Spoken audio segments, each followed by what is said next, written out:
nós estamos na oitava característica do mandato da palavra de Deus,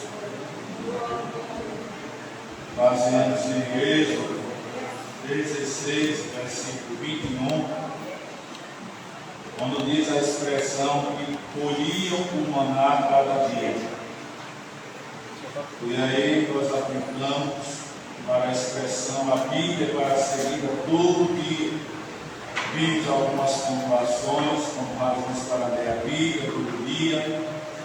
Vimos também o resultado de quem lê a Bíblia Sagrada. E temos o último ponto, o subponto, dentro dessa questão de ler a Bíblia todo dia, colhê-la cada dia. E o último subponto deste item, que a Bíblia sendo lida todo dia, ela vai confrontar alguns sentimentos da nossa vida. Somos humanos, não estamos em um corpo angelical, passamos por situações adversas, todo mundo sabe disso. Às vezes vem alguns sentimentos negativos na nossa vida. Vem algumas circunstâncias que nos deixam um pouco cabisbaixo, deixa a gente desmotivar.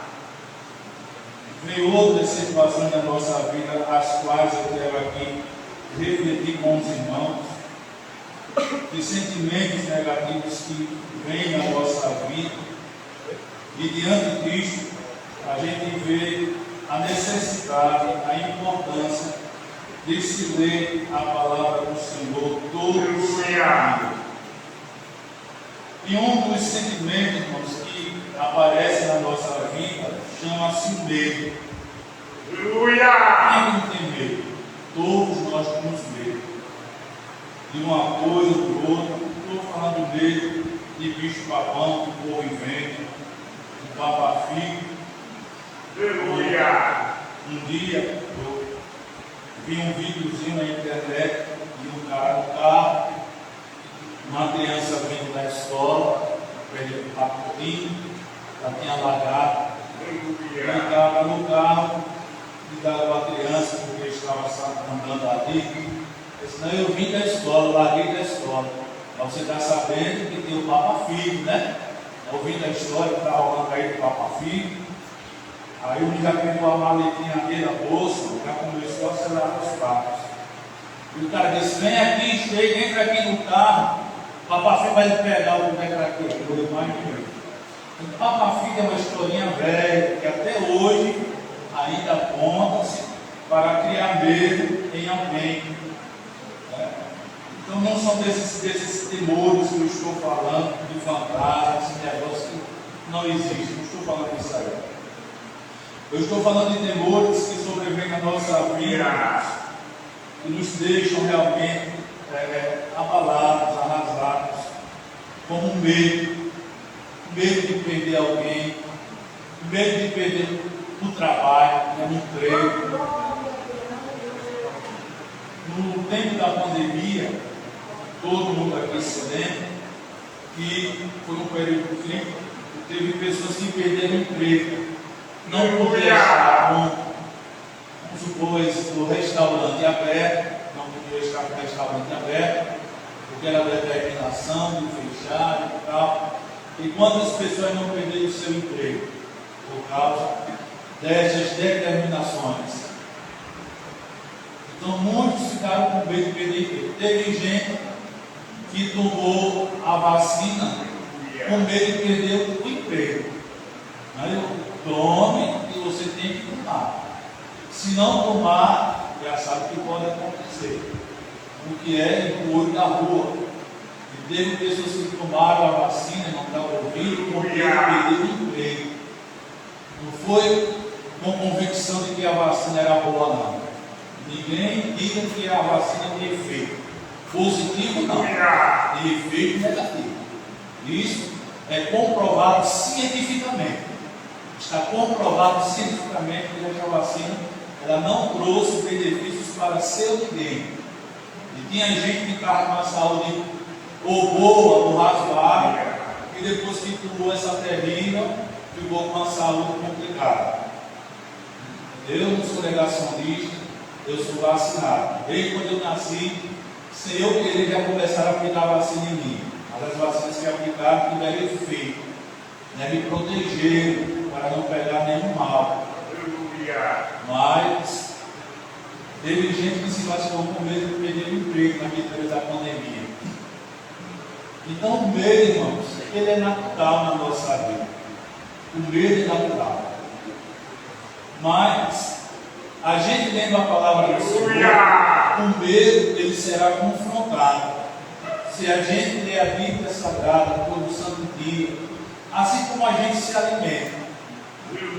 Tomamos o café da manhã, muitos tomam o café da manhã, outros que não querem tomar não tomam.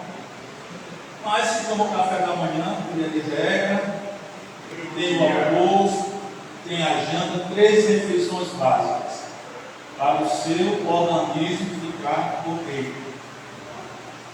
Se a gente, irmão, cuida do nosso corpo, alimentando de maneira direita, e aqui vale citar também e frisar que não é alimentar o corpo com besteira. Não é alimentar o corpo com besteira, porque as besteiras que a gente come, irmãos, não vai trazer benefício para nós. A gente tem que gostar de verdura, tem que gostar. É a questão da introdução alimentar. Até para quem entra com os bebês, quando já chega na faixa de ir experimentando, os pais já começam a introduzir esses alimentos de acordo com a idade da criança, né, do bebê, para que ela vá começando a gostar das frutas, das verduras. Porque se a gente não fizer isso, a criança vai crescer tendo horror à verdura, à fruta, aí só vai querer saber de quê? De besteira. E as besteiras que come vai trazer benefício? Não trará benefício. É a mesma coisa na vida espiritual. Se a gente não se alimenta da palavra de Deus, não terá benefício para nós. Não teremos benefício espiritualmente. A nossa vida espiritual ela terá a regredir. E não tem como progredir. E quando o medo bater, como vamos vencer o medo? Se a palavra de Deus não está dominando toda a nossa vida. O apóstolo Paulo, inspirado pelo Espírito Santo, ele disse que a palavra de Deus habite abundantemente a vossa vida. Então a palavra de Deus ela deve habitar abundantemente a vossa vida. As paraístas é preciso entendê-la. Desde de manhã, desde de tarde, desde de noite. Alimentar-se da palavra de Deus para que quando vier o medo, a gente possa vencer o medo, os medos culturais, porque são variados na verdade. Então, Mateus capítulo 8, versículos 23 a 27, se você puder abrir a sua Bíblia, que eu vou ler, mas você acompanha pela sua Bíblia, e você de repente pode achar alguma expressão interessante que você riscar. Olha, eu já tinha alguma coisa grifada nessa leitura aqui, mas ao passo que eu reli novamente, eu peguei e grifei outras palavras ou expressões que eu achei interessante assim de fazer. Então aí pode surgir alguma coisa para se pregar. Então Mateus 8, 23 a 27, a gente vê aqui um episódio, irmãos, que provocou medo nos discípulos. Eles ficaram temerosos. O versículo 23 diz que ele entrou no barco, juntamente seus discípulos o seguiram. E eis que no mar se levantou uma tempestade tão grande que o barco era coberto pelas ondas, ele porém estava dormindo. E os seus discípulos, aproximando-se, o despertaram, dizendo: Senhor, salva-nos que perecemos. E ele disse-lhes: Por que temeis, homem de pequena fé? Então, levantando-se, repreendeu os ventos e o mar, e seguiu-se uma grande bonança.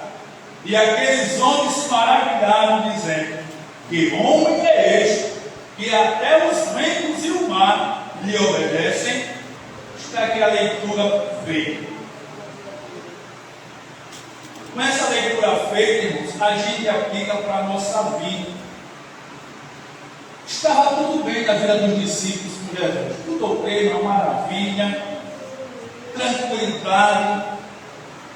Mas de repente Jesus, ele entra no barco e os discípulos prontamente seguiram o mestre, entraram no barco.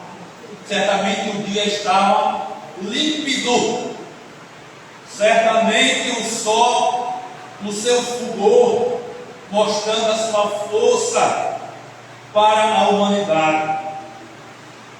As nuvens estavam lá, os pássaros voando do céu, tudo uma maravilha. Mas o versículo 24 diz que eis que no mar, de repente, se levantou uma tempestade tão grande. Foram para o mar e se levantou uma tempestade tão grande.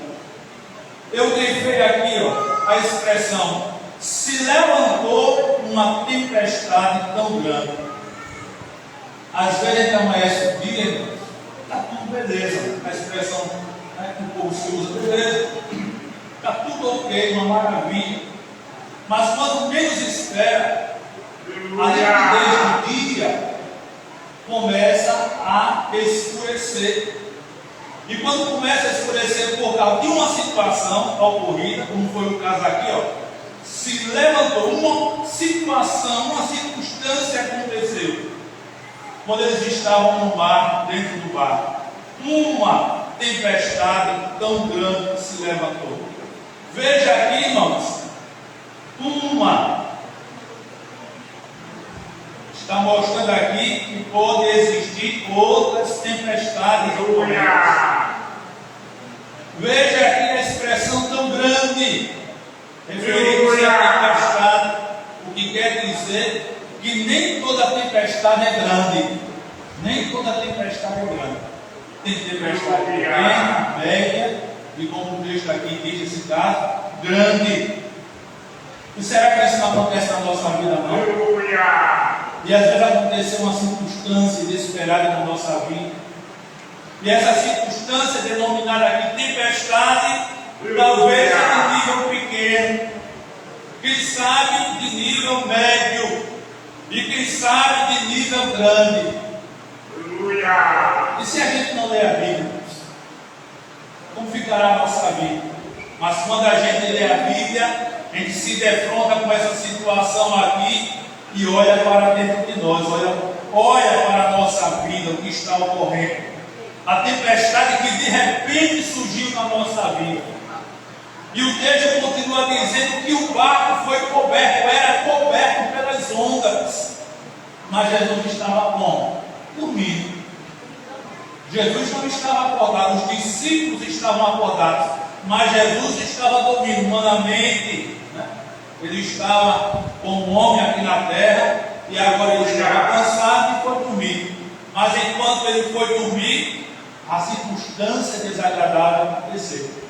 Uma grande tempestade que fez com que as ondas começassem a entrar dentro do barco, as águas a entrar dentro do barco.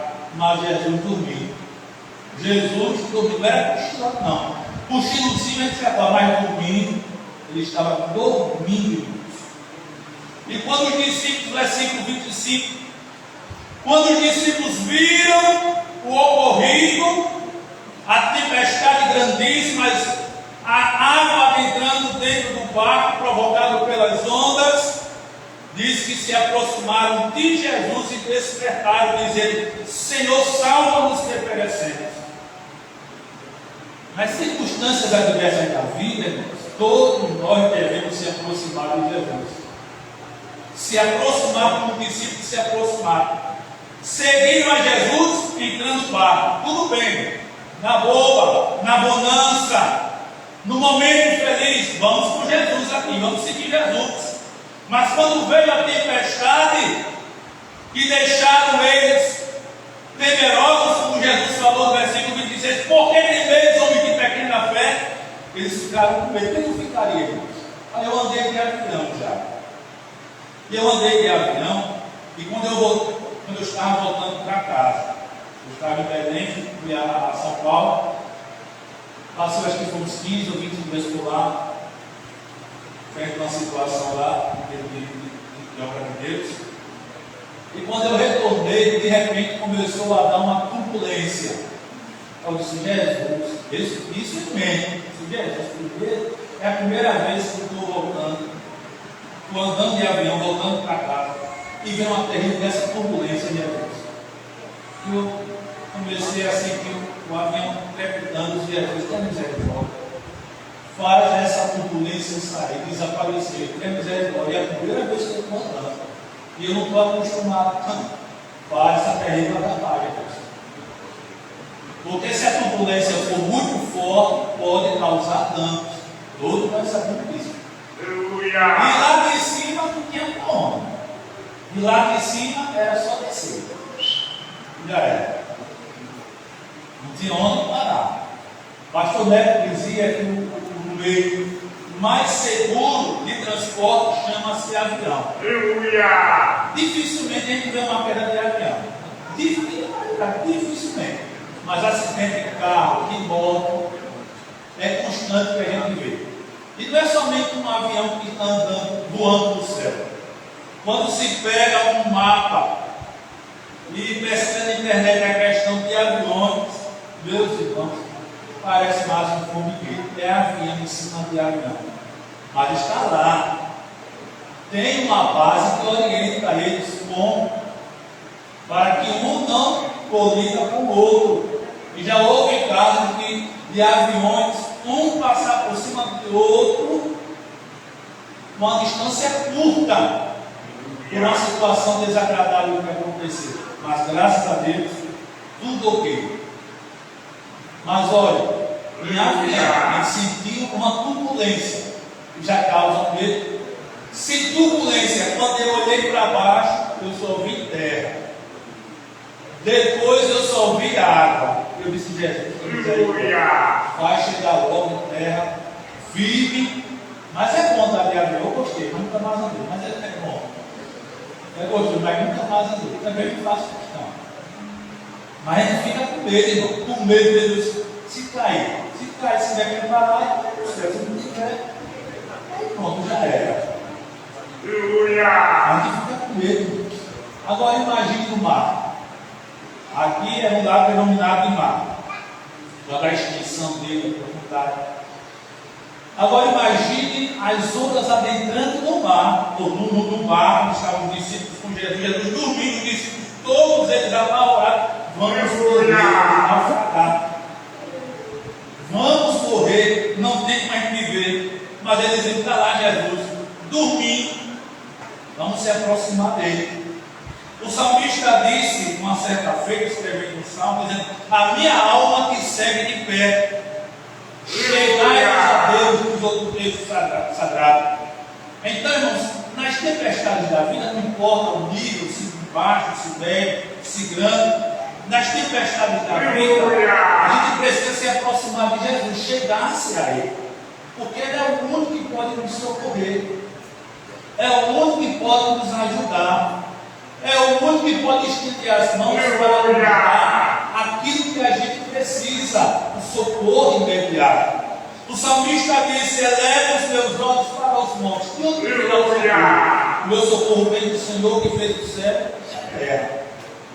Então, é preciso a gente seguir a Jesus de pé, se aproximar dele através da oração, conversando com ele, seja de joelhos, seja andando, seja sentado, seja em pé, seja de cócoras, mas se ligando com ele, aproximando-se dele através da oração.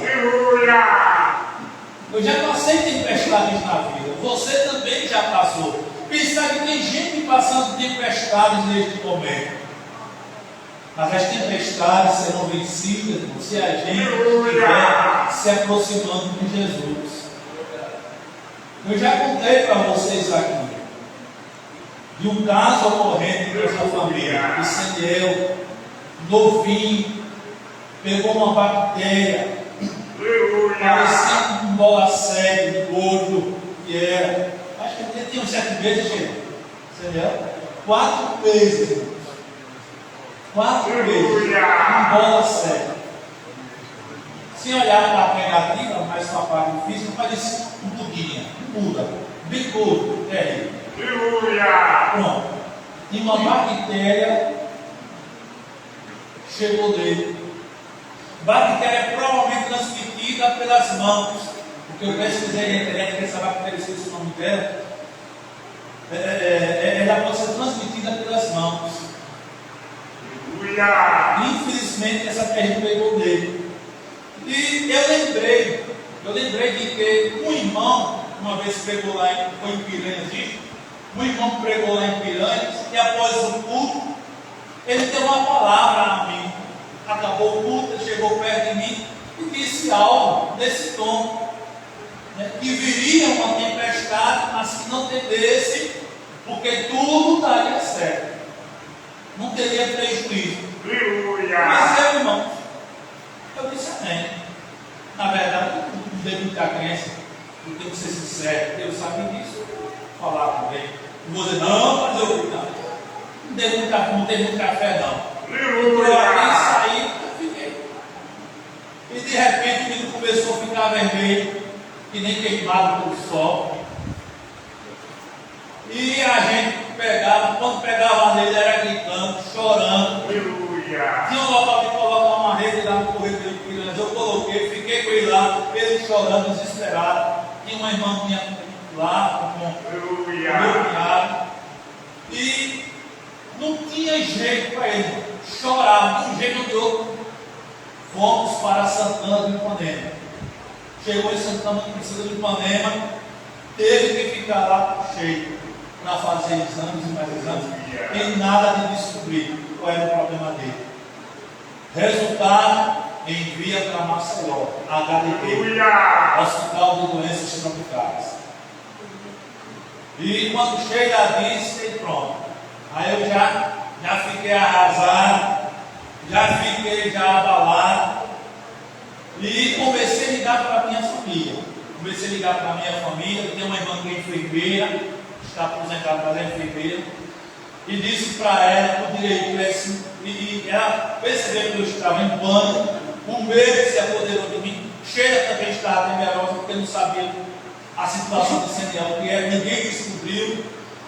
E ele disse, acalma, fique tranquilo, vai levar para o HDT, vai descobrir e vai ficar tudo tranquilo, não se preocupe não se aperreie. Eu disse, está certo lugar. Aí saí dando para minhas outras irmãs, comunicando a situação. E comecei a ligar para alguns companheiros, comecei a ligar para pastores, amigos meus, na região do Brasil, alguém que eu conhecia fora do Brasil, saí ligando, mandando mensagem no WhatsApp, mandando mensagem, pedindo oração para o Seniel. E todos disseram que iam nos ajudar em oração. Ia nos ajudar em oração, clamar a Deus para que Deus pudesse entrar em ação. E eu sei que Seniel foi para Maceió com cheia da ambulância, eu voltei para casa, voltei arrasado, fiquei na sala da casa, sem Maria era mais novo. Aí eu chorei, ele perguntou o que eu estava achando que era seu irmão, fui para Maceió, eu expliquei que ele vinha para e chorei, e fiquei clamando a Deus, e outras pessoas também clamando. Aleluia. Ele ficou, irmãos, um bom tempo ali, acho que foi uns 15, 20 meses por aí, que ele ficou, será? Né? Menos? Ficou menos, acho que uns 20 dias por aí. E a enfermidade que assumiu Seniel era uma enfermidade que queimadura de 3º grau. Eu esqueço o nomezinho que se dá, pele escaldada, chama ela de pele escaldada, porque a pele sai todinha. A pele sai, fica vermelho, queimadura mesmo, e sai da pele todinha. E a solução foi dar banho nele de óleo de girassol para refrescar. A questão de injeção aplicando ele para descobrir, pensa um bolo, para achar uma veia nele. E se descobrir aquele aperreio, ele ficando o rostinho da agasalhada. E quiseram colocar a agulha na cabeça dele, para dizer desse de jeito nenhum. Mas não coloca a agulha na cabeça dele de jeito nenhum. Mas avalia, irmãos, foi nessa tempestade que a gente passou, a gente estava se aproximando de Jesus, chegando perto dele, conversando com ele, clamando a ele, suplicando a ele. Não foi uma tempestade fácil, foi difícil, mas muita gente estava conosco orando para que Seniel fosse restabelecido. Porque se ele não fosse restabelecido, ele não estaria mais entre nós na terra. Ele tinha partido para o Senhor com 4 meses de idade. Imagine a aflição que um pai e uma mãe passam. Ver um filho, um parente, novinho, recém-nascido, internado, passando por todas essas mazelas a ele. Mas a gente teve que se aproximar de Jesus. A tempestade estava terrível na nossa vida. Talvez a gente pensou que nem tivesse condições de Seniel se recuperar. Fui no hospital, visitei, olhei, ele já estava lá, já se recuperando, a pele nova chegando, mas eu não aguentei, me afastei um pouco, deixei, deitei no 4 mês, olhei para a janela e comecei a chorar. Mas não é fácil uma tempestade que a gente passa. Enfermidade chamada doença não é fácil. Abala a gente. A gente sabe que Jesus cura, a gente prega, a gente ensina, a gente canta louvores que enfatizam que Ele cura, que Ele sara, que Ele é o Senhor que sara, que Ele levou sobre si as nossas enfermidades, e pelas pisaduras deles a gente é sarado. A gente relembra de quando, como homem aqui na terra, os milagres que Ele operou, as curas que Ele realizou, mas humanamente falando, é saber disso tudo. Mas a nossa base treina. Nós estremecemos não tem para onde. Mesmo sabendo que o nosso Deus tem poder de curar. Sabendo disso aí, de fato e de direito. Mas a gente tem que se aproximar de Jesus e despertar, como os discípulos despertaram. E o despertar aqui não é clamar: Senhor, salva-nos que perecemos. E ele só podia clamar. E Jesus viu que a gente estava com medo, a semelhança dos discípulos dele, que estavam com aquela grande tempestade. E Jesus só fez perguntar: por que vocês estão com medo? Eu estou com vocês no barco. Eu estou aqui com vocês no barco. E vocês estão com medo, homem de pequena fé. Irmãos, Jesus conhece a nossa estrutura. O salmista, inspirado pelo Espírito Santo, ele diz que Deus conhece a nossa estrutura. Ele sabe como fomos formados no ventre da nossa mãe. Ele sabe que nós somos pó, que nós somos cinza, que nós somos como a flor da erva, que pela manhã está bonita e ao entardecer puxa-se, seca-se e vai sua glória. Ele sabe que nós somos como a fumaça que por pouco aparece e depois se desvanece. Ele conhece a nossa estrutura. Ele sabe muito bem como somos. Talvez alguém não entenda a mim e a você diante de uma tempestade que a gente vem passar, mas Ele entende. Mas Ele diz: eu estou com vocês. Está escrito na palavra do Senhor: eis que estou convosco todos os dias, até a consumação do século.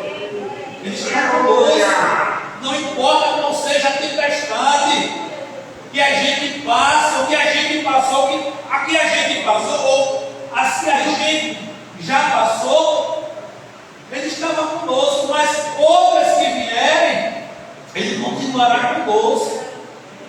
Mas diante dessa situação toda, o medo dentro de nós, o pavor se apoderando da nossa vida, porque a gente não sabe o que pode acontecer. Aí Jesus se levanta do barco. Imagina o barco, irmão, balançando para lá e para cá por causa das ondas fortes e dos ventos que as provocaram. Aí Jesus se levanta, repreende os ventos, repreende o mar, e diz o texto que seguiu-se uma grande bonança. Ele tem poder de repreender os ventos que estão provocando uma tempestade na sua vida. Pode ser uma tempestade de ordem financeira, que está tudo bem, de repente a ordem financeira, o fator financeiro começa a ficar desajustado, desequilibrado, começa a faltar o carvão, o real, o din-din.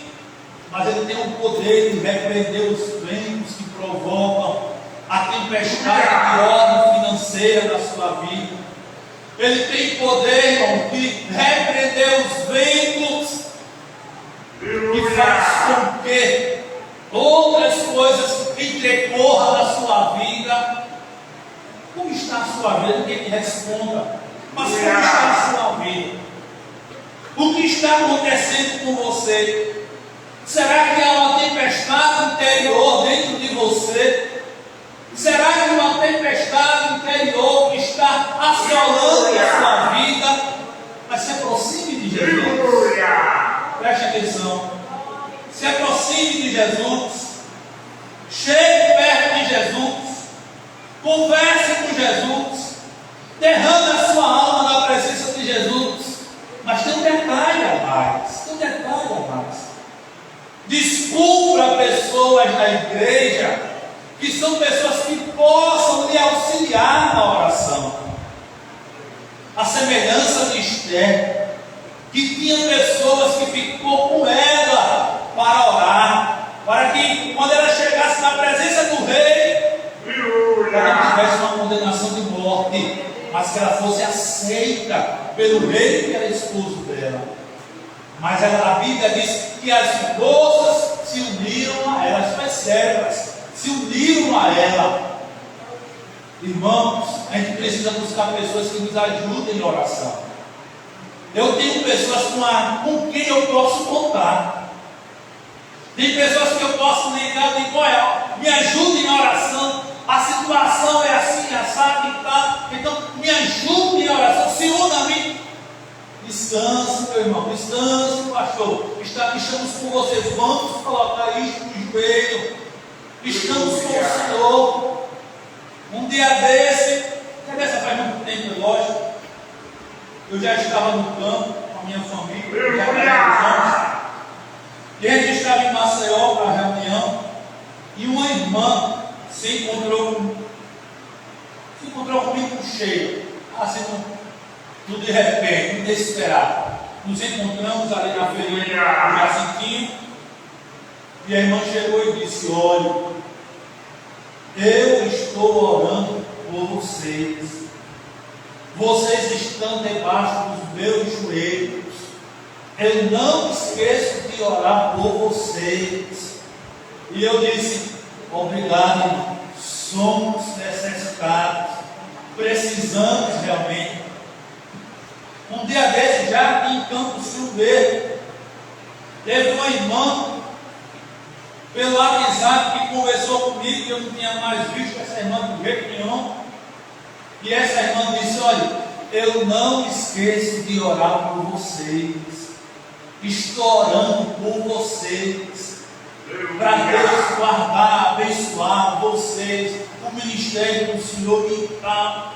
Eu disse a mesma coisa: muito obrigado, nós somos carentes. São pessoas que não fazem parte, irmão, vamos dizer assim, do meu grupo de oração.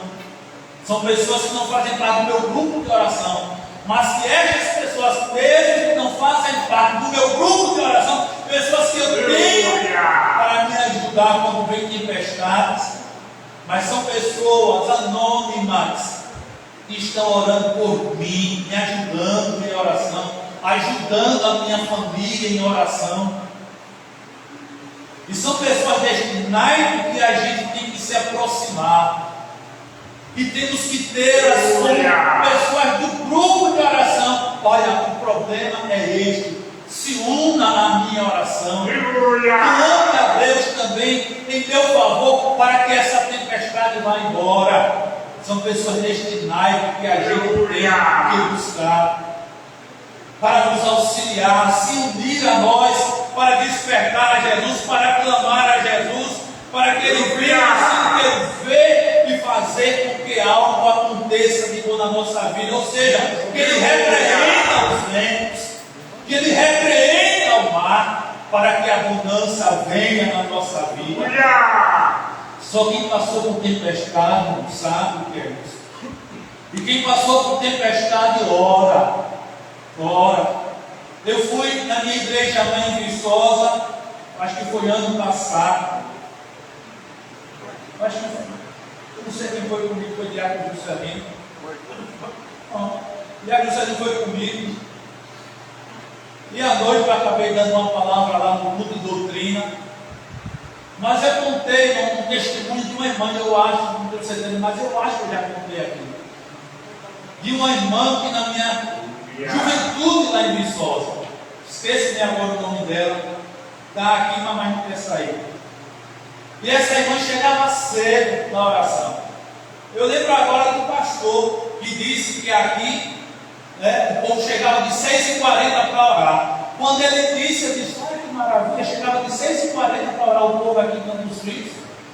Eu disse, maravilha, Jesus, eu me lembrei de Viçosa. Esta irmã, antes do culto começar, antes das 7 horas, esta irmã já chegava, ensinando. Ela morava distante da igreja sede, na rua do Passaria, eu acho que é aquela rua desse embora. Ela saía, irmão, de casa, certamente umas 6 horas, por causa da debilidade física, a idade avançada. Ela não andava mais correndo, ela andava devagarinho, a irmã, e ela saía cedo de casa. E chegava na igreja em Viçosa, às vezes 10 para as 7, às vezes 15 para as 7. E você pode dizer, como é que o senhor sabe disso? Porque eu estava na porta, várias vezes eu estava na porta. E eu via aquela irmã chegando. E ela vinha com a sua Bíblia. Dentro da sua Bíblia, ela trazia um lenço. Mais ou menos, era uma toalhinha como esta. E ela trazia dentro da Bíblia, a sua toalhinha. E ela dobrava os joelhos e começava a orar.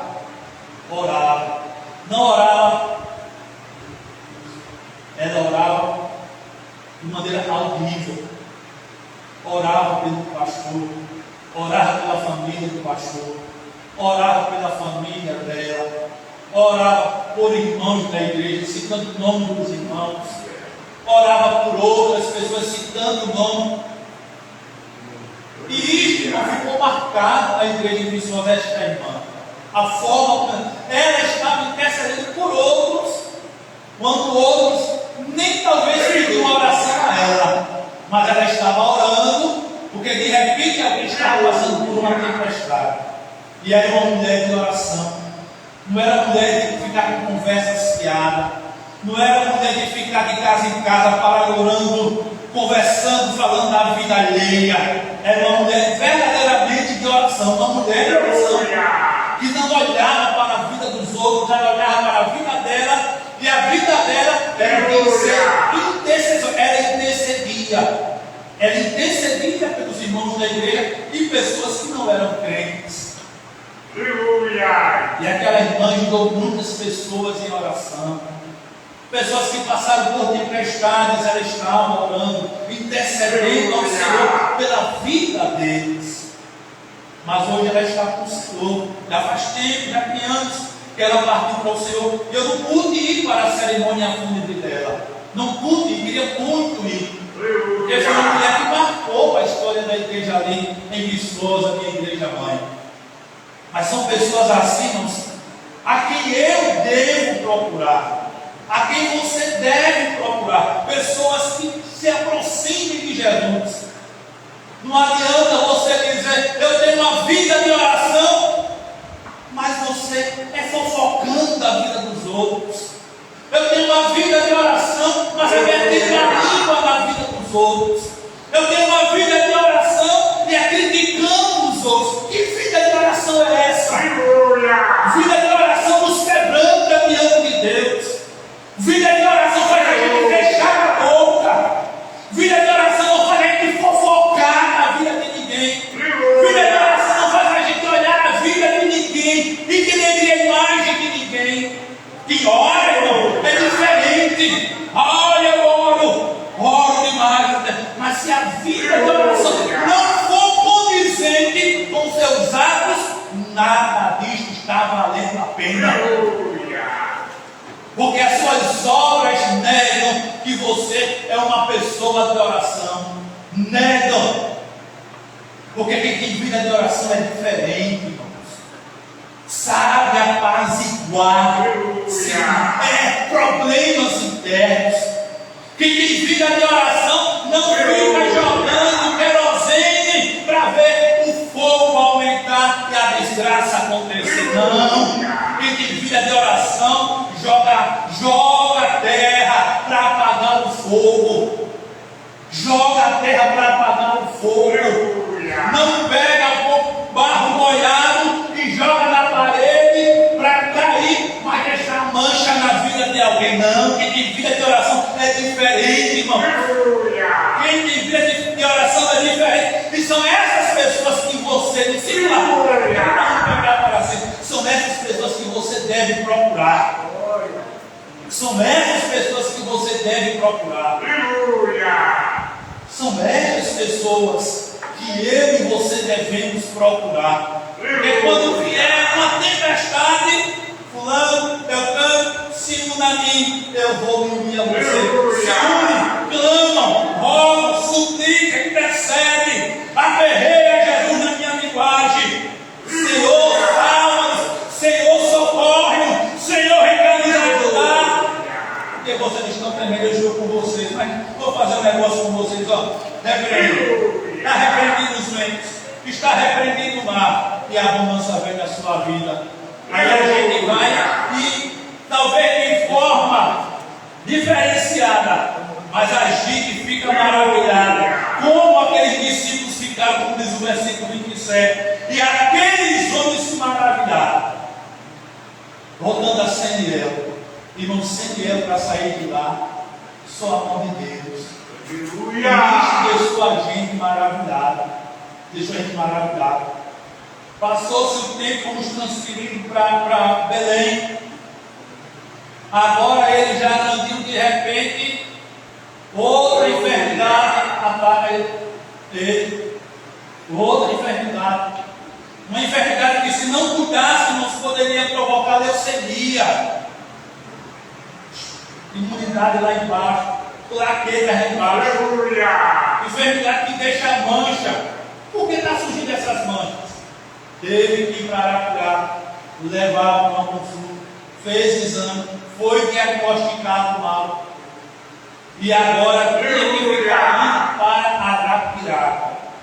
Eu era de 15, eu era de mês.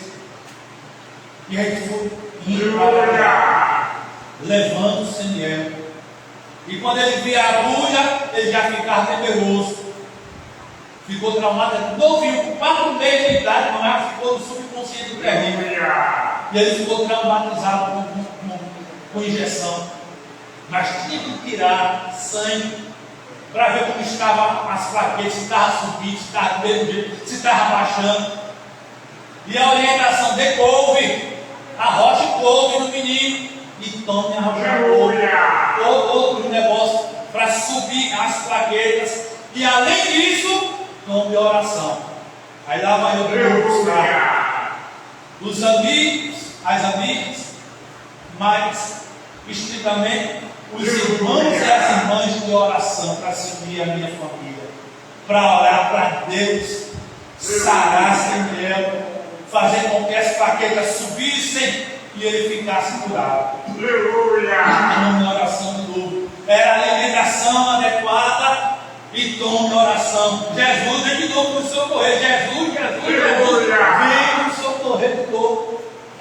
Jesus chegou e nos socorreu de novo.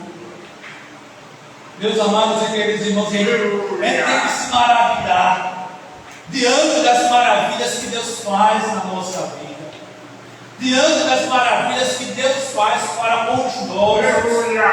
Se maravilhar diante das maravilhas, se alegrar diante das maravilhas que Deus faz também na vida dos outros. Eles, os discípulos, se maravilharam quando viram Jesus ordenar autorizar com que o vento se acalmasse, com que os ventos se acalmassem, o mar também, e a bonança também foi grande. E eles disseram: que homem é este? Que homem é este? E quando eles estavam andando com Jesus, eles ouviram os ensinamentos de Jesus, eles viram Jesus curar de várias enfermidades, doenças e moléstias. Eles viram Jesus ressuscitar, eles viram Jesus operar maravilhas e milagres, mas diante da tempestade que eles vivenciaram e viram, ficaram maravilhados com o resultado. Ainda pergunta: que homem é este? Que homem é este? Que homem é este? Que homem é este? Que até os ventos e o mar lhe obedecem. As maravilhas que Deus faz na nossa vida, por mais que Ele faça 24 horas, a gente vai ficar maravilhado com as maravilhas dele. Como é que pode? Jesus, só Jesus, tu fizeste isso. Oh Jesus, muito obrigado. Jesus, tu operaste isso. Oh Jesus, muito obrigado. Porque homem é este, que até os ventos e o mar lhe obedecem. Você sabe, quem não sabe, vai saber hoje. Eu fui operado, apendicite. Já contei aqui. Estrangulado, com pus dentro do meu ventre. E eu não queria saber de ser operado. Vou de jeito, mas quando a boca operou, eu já no pronto-socorro, mas eu disse: opere logo. Mas foi Deus que fez a Deus apertar mesmo, para eu dizer: opere. Levei a água, fui operado. Me acordei quando estava terminando a cirurgia. Mas eu fiquei sabendo que usaram muito soro para limpar todo o meu intestino. Foi tirado todo o intestino para fora. A cirurgia ela foi em pé. Eu não tenho em pé para entender. Foi em pé, não foi deitado, em pé. Quando essa cirurgia é em pé, é porque ela é grave. Deitada, mas em pé é porque a situação não está boa. E quando abriram e viram lá a preservada que estava, e tiraram tudo para fora, o intestino grosso, fino, tirou tudo para fora, estava lá impregnado de pus, todo impregnado de pus, e tiveram que lavar como se lava uma roupa à mão, jogando álcool, esfregando, para tirar o pus das tripas. Tirar o pus que estava pregado nas tripas. Irmãos, foi uma tempestade que eu passei.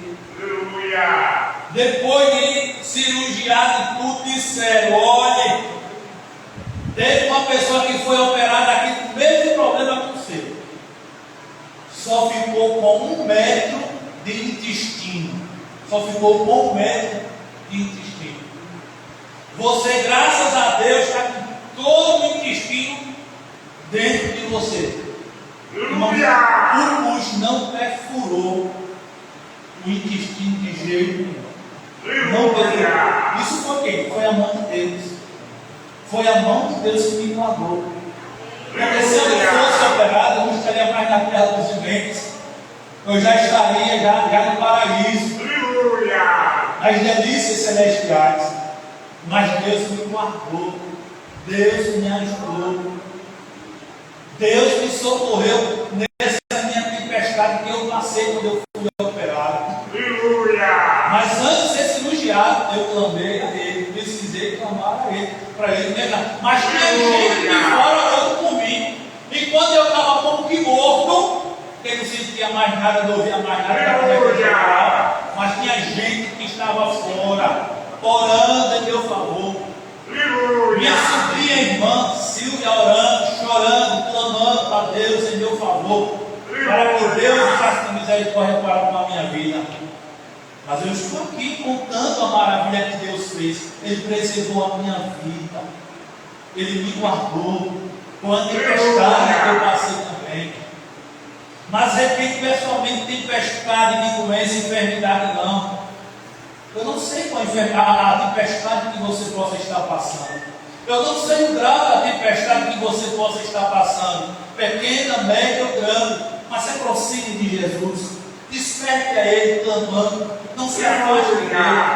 Eu já contei para vocês alguma coisa do que eu passei quando eu era jovenzinho. Sem mãe, com pai, mas sem mãe. Sem sentir o amor de mãe, sem sentir o carinho de mãe, sem sentir o afago de mãe, sem sentir abraço de mãe. Até os 9 anos e meses eu sabia o que era ter uma mãe.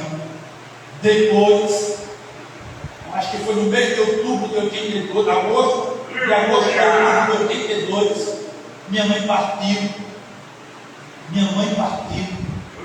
E agora eu fiquei com uma falta de uma criança, sentindo a falta da mãe. Eu cresci nessa tempestade, a ausência materna. Uma criança, irmão, tendo a ausência da mãe, é terrível. Tendo a ausência do pai também é terrível, lógico. É terrível. Crescer sem ter o pai, crescer sem ter a mãe, não é fácil. Só quem perdeu quando era criança sabe a dor que é. E quando meu sobrinho, este mês, dia 17, completa 2 anos que ele passou para o Senhor, mas quando ele partiu, dias após, a esposa dele perguntou a mim: Silvio, o que foi que você sentiu quando você perdeu sua mãe com 9 anos de idade? Porque eu tenho um sobrinho da idade de Seniel, acho que deve ser Seniel, que perdeu o pai, meu sobrinho, o André. 10 anos de idade, 9, 10 anos de idade. E eu tive que passar por alguma coisa que eu passei. Por perder minha mãe, uma tempestade que eu passei, uma criança passando uma tempestade. Mas Jesus, irmãos, Ele nunca nos deixa só. Essa é a nossa valia. Os amigos podem nos desamparar, a semelhança de Jó. Os amigos deixaram Jó. Pessoas a quem Jó cuidou. Se você for ler Jó 19, você vai ver as pessoas, ou classe de pessoas que Jó ajudou. E ele tinha aquela doença terrível, agora só cotovelada, deixaram. Amigos que eram me ver, ficaram 7 dias calados. E depois de passar uns dias, começaram a detonar com Jó. Não levaram palavras amigáveis para Jó. Detonaram a Jó.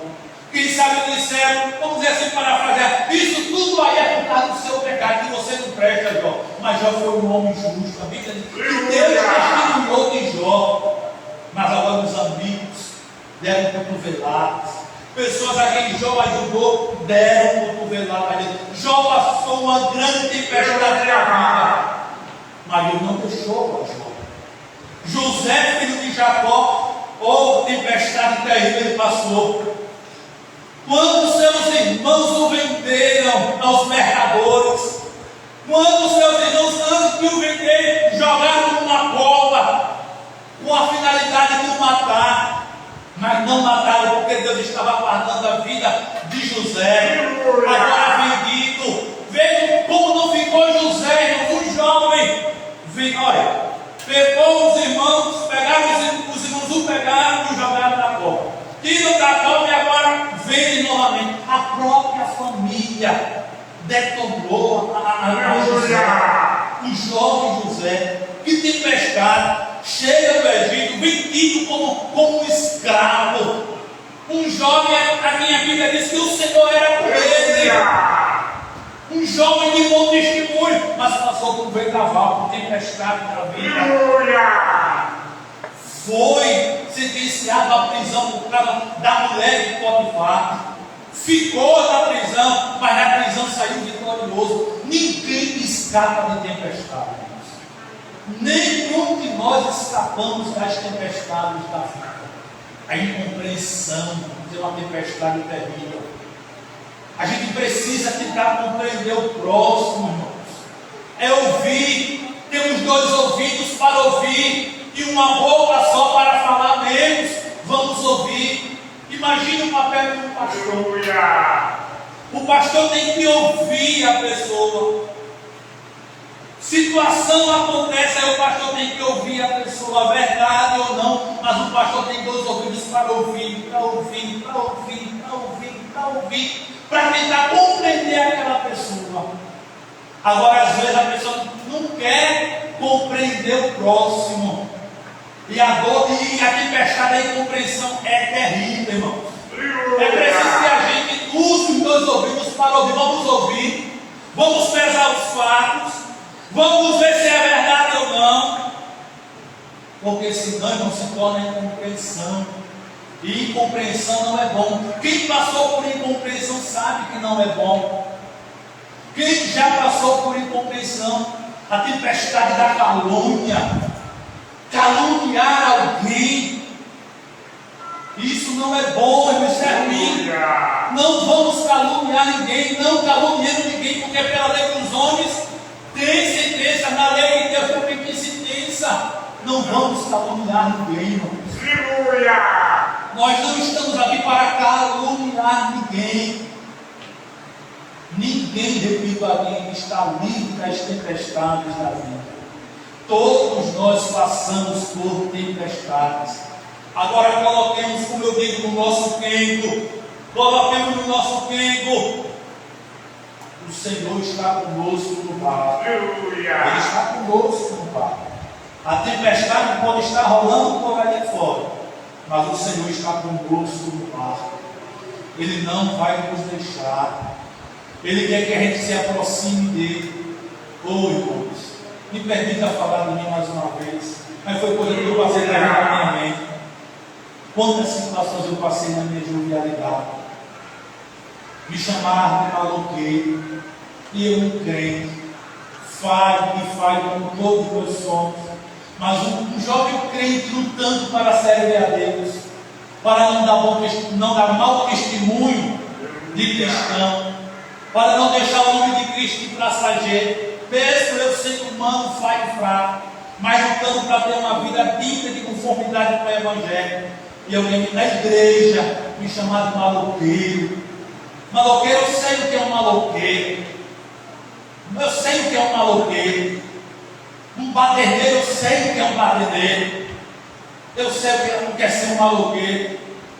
Não porque eu fui maloqueiro, mas eu sei o que é ser um maloqueiro, o que é ser um baderneiro. Eu sei o que é. Mas ninguém na igreja me via como maloqueiro.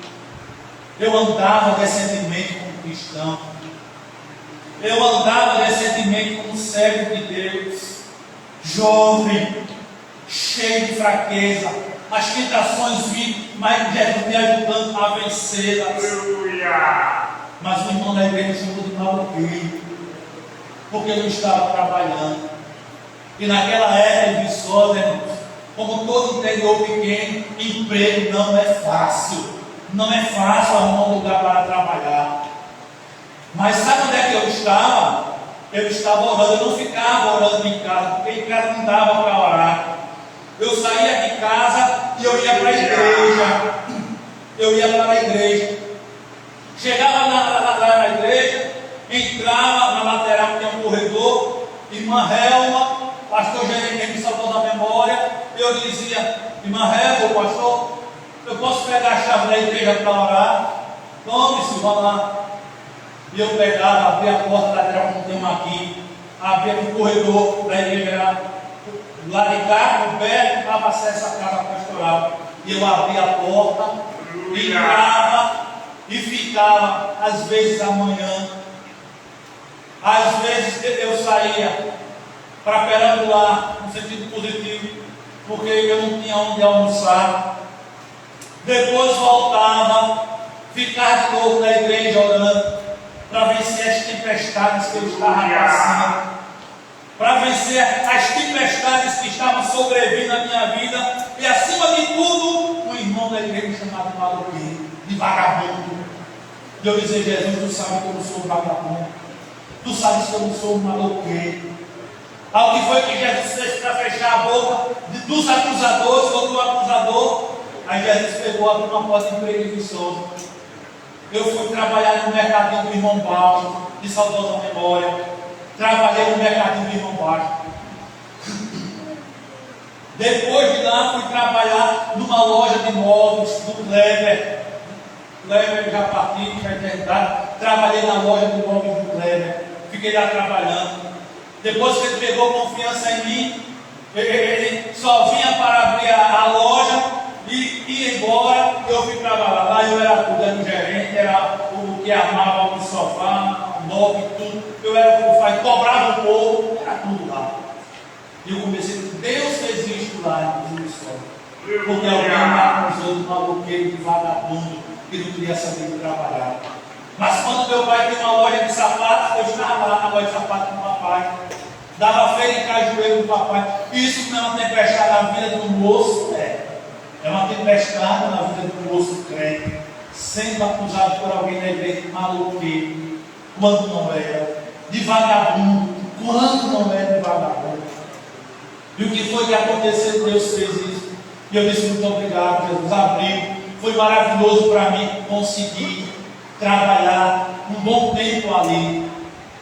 Então eu não sei, irmão, repito, o que você está passando. Qual é a tempestade da sua vida? Mas Jesus sabe. Ele sabe qual a tempestade que você está enfrentando. Ele sabe se é médio, se é pequeno, se é grande. Mas na tempestade, não siga Jesus de longe. Diga como o salmista: ó Senhor, a minha alma te segue de pé.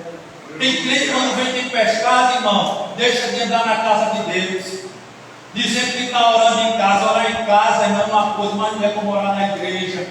Não é como orar na igreja, não. Orar em casa é bom, mas na igreja é melhor ainda, porque na igreja a gente sabe que aqui a Bíblia diz que aqui estão os olhos de Deus. Os olhos de Deus estão em todo lugar. Mas veja, irmão, a valorização da casa de Deus, a valorização da casa de Deus, quando muitos que passam por tempestades não estão dando o valor devido à casa de Deus. Você pode orar em casa, você pode louvar em casa, você pode fazer seu devocional em casa, mas não se equivale a você estar aqui dentro, na casa de Deus. Porque a Bíblia diz que os olhos de Deus estão postos. A oração que se faz neste lugar. Os israelitas oravam em casa. Deus respondia assim.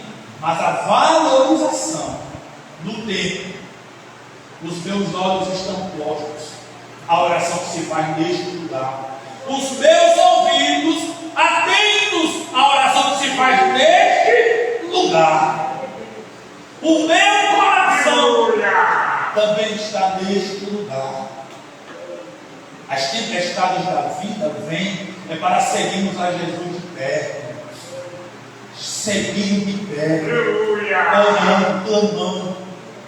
Servindo a Ele. Se a tempestade está grande, eu não vou achar ruim não se você chegar no culto de domingo e ficar das 7 às 9 no joelho. Porque eu sei que você deve estar com alguma tempestade, como eu fazia em Viçosa. Domingo, dia de quinta-feira, se não me falha a memória, era culto de portas abertas. E eu chegava de 7 horas e ficava de 7 às 9, orando, o povo cultuando a mãe, orando ali. De repente o pastor me via: poxa, você está bravo? O pastor orando. Eu disse: não, está errado. E ele me orientou direitinho e eu não fiz mais. Mas eu fazia todo dia, no tempo, orando, clamando. Irmãos, não deixe de seguir a Jesus de pé. Quando as tempestades vierem na sua vida, venham buscar a Deus na casa de Deus. Venham derramar a sua alma na presença de Deus. Eu preciso casar.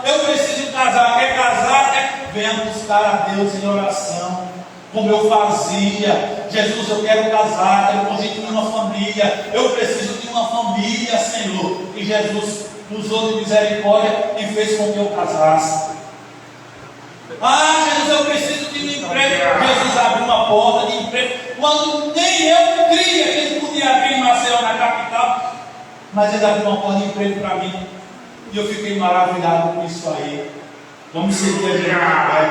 Quando os perigos sobrevierem à nossa vida, vamos clamar a Ele, seguindo de pé. Ele vai operar o impossível e a gente vai se maravilhar com o agir dele na nossa vida. Se a gente fizer isso, irmão, a gente vai ser mais do que vencedor. É por isso que nós temos que ler a Bíblia todo dia, porque quando lemos a Bíblia, a gente se defronta com um texto desse da tempestade. Eita! Se não fosse esse texto agora, o que seria de mim? Estou com medo, mas eu sei que Jesus vai me fazer vencedor e essa tempestade vai passar. Aleluia! Vamos ficar em pé e orar ao Senhor. 8h54, terminar mais cedo um pouquinho. Vamos orar ao Senhor, nosso Deus. Vamos orar com Diácono Carlos, estará orando ao Senhor. Quinta-feira, irmãos, temos o nosso culto do clamor. Venhamos buscar ao Senhor. Sábado, escola bíblica. Domingo, culto com o Senhor.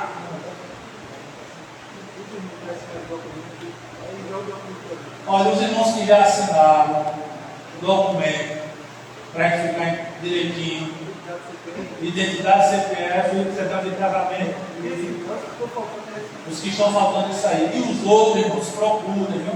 A gente está se adequando. Quem não se adequar, aí a gente não pode fazer nada. Então, vamos seguir aí até que nós se prejudicar.